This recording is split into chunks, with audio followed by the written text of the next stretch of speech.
हर हर महादेव प्रिय दर्शकों। मकर राशि वालों की बात होगी और मकर राशि वालों के लिए एक बात कहना चाहूंगा मैं, हार जाना गलत तो नहीं है।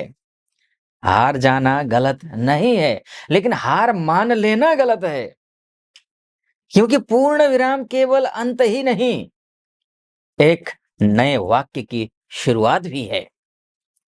नए सिरे से मकर राशि वालों को इन 3 महीनों में अर्थात अक्टूबर, नवंबर और दिसंबर में नए शुरू से शुरुआत करने की जरूरत है। आपके कर्मेश शुक्र है। 2 नवंबर से लेकर के 26 नवंबर तक अपने घर में रहेंगे। शुक्र अपने घर में।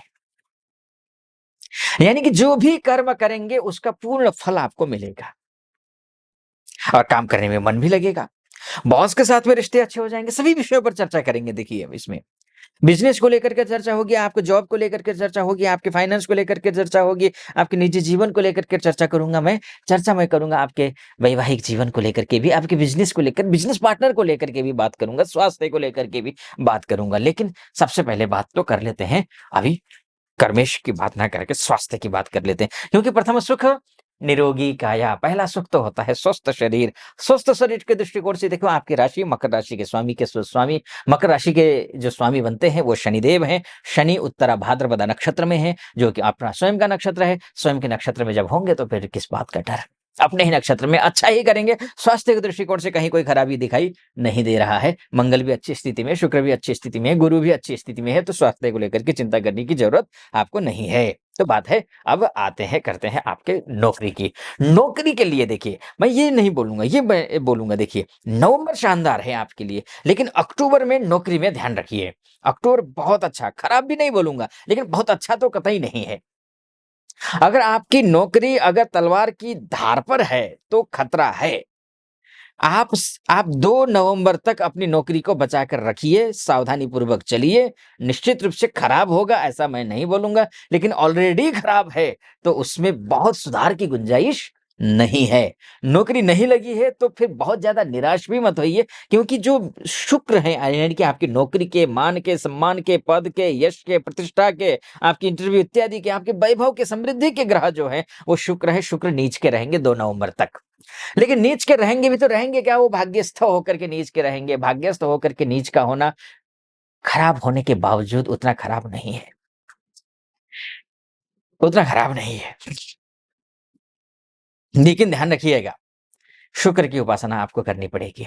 अगर शुक्र की उपासना नहीं करेंगे तो न केवल मैं आपको नौकरी के लिए समस्या आएगी ये बोलूंगा, बल्कि आपके निजी जीवन में भी उथल पुथल होगा। विद्यार्थियों के लिए भी बहुत अच्छा नहीं है।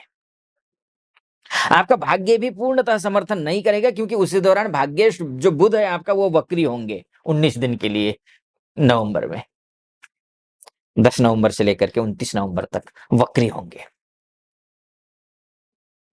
मैं उपासना करने की सलाह दूंगा, निस्संदेह अच्छा है, इसमें कोई शक नहीं। खराब नहीं होगा, लेकिन अच्छे को बनाए रखने के लिए आपको 22 तारीख से जो नवरात्र शुरू हुए हैं, और आप अगर नवरात्रों में ही मेरा वीडियो देख रहे हैं, अभी अष्टमी नवमी आना बाकी है, तो अब आप जो है अष्टमी नवमी की विशेष पूजा कीजिए। और माँ भगवती की पूजा करने का भी एक तरीका होता है, विधि होती है, विधान होता है। उस विधि और विधान को ध्यान में रखते हुए आप ही, अक्सर क्या होता है ना कि मैं यहाँ से फलादेश कर देता हूँ और उपाय भी बता देता हूँ, और आप लोग कमेंट में लिखते हैं कि आचार्य जी आपने विधि और विधान नहीं बताया, उपाय केवल बता दिए, कहीं कैसे करें। और होता होता क्या है कि उल्टा पड़ जाता है उसका असर। तो अब ऐसी इसी बात को ध्यान में रखते हुए मैंने एक शास्त्रार्थ नाम से यूट्यूब चैनल बनाया है।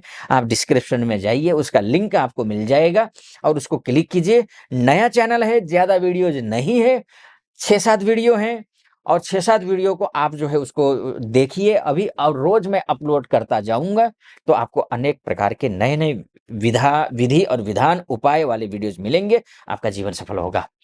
तो उसको सब्सक्राइब कर दीजिएगा, चैनल को लाइक कर दीजिएगा, और वीडियो को कमेंट बॉक्स में जाकर के आपको हर हर महादेव लिख दीजिए, या फिर जो भी वीडियो बनाना चाहते हैं, देखना चाहते हैं, जिस जहाँ कहीं भी समस्या में फंसे वो आप प्रश्न कर दीजिए, उसका आंसर देने की मैं कोशिश करूंगा। और यहाँ तक पहुंचे हैं और ये आप अभी तक आपने मेरा वीडियो सब्सक्राइब नहीं किया है, नए हैं विशेषकर मैं बोलूँगा, सब्सक्राइब कर दीजिएगा, वीडियो को लाइक और कमेंट बॉक्स में जाकर के हर हर महादेव लिख दीजिएगा। चलिए विषय पर फिर से वापस लौट करके आता हूँ। तो नवंबर का महीना आपके लिए मैंने बोला कि बहुत शानदार है, इसमें कोई शक नहीं है। दिसंबर का महीना भी आपके लिए अच्छा है, लेकिन कुछ महीनों में अच्छा है, कुछ महीनों में खराब है। जैसे कि नवंबर का सेकंड वीक से लेकर के दिसंबर तक का समय, एंड तक का समय, वो थोड़ा-सा सोर्स ऑफ इनकम को लेकर के गड़बड़ है। फर्स्ट वीक, दिसंबर के फर्स्ट वीक तक बहुत अच्छा है। खासकर 27 अक्टूबर से लेकर के, कब से? 27 अक्टूबर से लेकर के दिसंबर के फर्स्ट वीक तक शानदार है। अपॉर्चुनिटी के दृष्टिकोण से, सोसाइटी में अपने मान सम्मान के लिए, पद प्रतिष्ठा के लिए, नौकरी के लिए, निजी जीवन के लिए, हर दृष्टिकोण से अच्छा है। लेकिन सेकंड वीक से लेकर के आपकी अपॉर्चुनिटी अचानक से जो है रुक सकती है। अचानक से आपको लग सकता है कि अपॉर्चुनिटी कम हो रही है, या फिर आपको लग सकता है कि अनावश्यक खर्चा बढ़ गया है। वैसे भी नया वर्ष आ रहा है तो खर्चा बढ़ना ही है, लेकिन ज़्यादा अनावश्यक खर्चा हो जाए तो वो समस्या की बात है। इसलिए मैं बोलूँगा आपको हनुमान चालीसा का पाठ करना है। लाल आसन बिछा करके चमेली का तेल का एक मुखी दीपक जलाइए और हनुमान चालीसा का पाठ कीजिए, आपके लिए शुभ होगा। ठीक है जी। अच्छा, अब सूर्य एक खराब है, सूर्य ध्यान रखिएगा, कॉन्फिडेंस लेवल को बनाए रखना ज़रूरी है। सूर्य खराब आपका 17 अक्टूबर से लेकर के 16 नवंबर तक है, सूर्य खराब है आपका, यानी कि आपके कर्म क्षेत्र में जाकर के सूर्य कमज़ोर हो जाएगा, नीच का हो जाएगा, यानी कि आपको कर्म क्षेत्र को, यानी कि काम करने में मन नहीं लगेगा आपका, ये भी ध्यान रखना है। यानी कि आपको एक, अब कन्फ्यूज़ मत होना, एक तो मैंने बताया आपको कि 27 अक्टूबर से लेकर के शानदार समय है। अब मैं बता रहा हूँ कि 17 अक्टूबर से लेकर के आपको 16 नवंबर के बीच में सूर्य नीच का है तो खराब करेगा।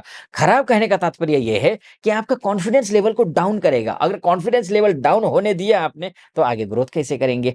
तो इसलिए मैं बोलूँगा कि अगर आप सूर्य की भी उपासना कर लेते हैं, तो आपके लिए और अच्छा हो जाएगा। यानी कि कर्म भी अच्छे करेंगे, काम करने में मन लगेगा, और जितना काम करेंगे, उतना काम करने का श्रेय आपको मिलेगा। चाहे कलीग हेल्पफुल हो जाएँगे अचानक से, आपके बॉस अच्छे से अचानक से जो है ना सपोर्टिंग हो जाएँगे, आपको काम का क्रेडिट मिलने लगेगा, नौकरी नहीं है तो नौकरी लग जाएगी, आपकी इंटरव्यू क्लियर आप करते हुए दिखाई दे रहे हैं। तो ये सारी चीज़ें आपका होता हुआ दिखाई दे रहा है। लेकिन बस इतना बोलूँगा, सुबह थोड़ा जल्दी उठिए और सूर्य को अर्घ्य दीजिए, या फिर आदित्य हृदय स्तोत्र का पाठ कीजिए सूर्य के, या फिर कुछ नहीं कर सकते हैं तो सूर्य का दर्शन कर लीजिए। इतना अगर कर लेते हैं तो आप निश्चिंत रहिए, शुभ रहेगा, कोई चिंता की बात नहीं है। विदेशों में रहने वाले बहुत सारी माताएँ, बहनें, भाई बंधु हैं, उनके लिए तीनों महीने अच्छे हैं। तीनों महीने में खासकर अक्टूबर के एंड से लेकर के दिसंबर तक ये ठीक है। जैसे कि स्वदेश में रहने वाले के लिए, या फिर डोमेस्टिक लेवल पे काम करने वालों के लिए मैंने जो कहा, ये दिसंबर के फर्स्ट वीक तक बहुत अच्छा है, उसके बाद सावधान रहना चाहिए। लेकिन मैं बोलूँगा विदेश वालों के लिए तो अच्छा है। लेकिन हाँ, आपकी कुंडली में ही बहुत ही गई गुज़री स्थिति है,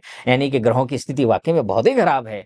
तो कह नहीं सकता, देखिए, है ना? ये तो जस्ट मार्गदर्शन है कि ये ग्रह यहाँ-यहाँ जाएँगे गोचर में, तो ये फल में आपको मिलेगा। इतना मैंने बस बताने की कोशिश की है। अगर आपकी कुंडली दिखाना, आप अपनी कुंडली दिखाना चाहते हैं, तो क्योंकि आपकी कुंडली ही आपका डीएनए है, तो आप अपने, ये नीचे नंबर है, उस नंबर पे कॉल कीजिए, व्हाट्सएप कीजिए। चाहे आप विदेश में रहते हैं, चाहे स्वदेश में रहते हैं, चाहे आप महिला हो, चाहे पुरुष हो, आप कॉल कर सकते हैं। मेरे टीम से बात कीजिए, अपॉइंटमेंट ले लीजिए, मैं स्वयं आपकी कुंडली का विश्लेषण करूँगा। सटीक लगा हो, सब्सक्राइब, लाइक और कमेंट ज़रूर कर दीजिएगा। फिलहाल अनुमति दीजिए। हर हर महादेव।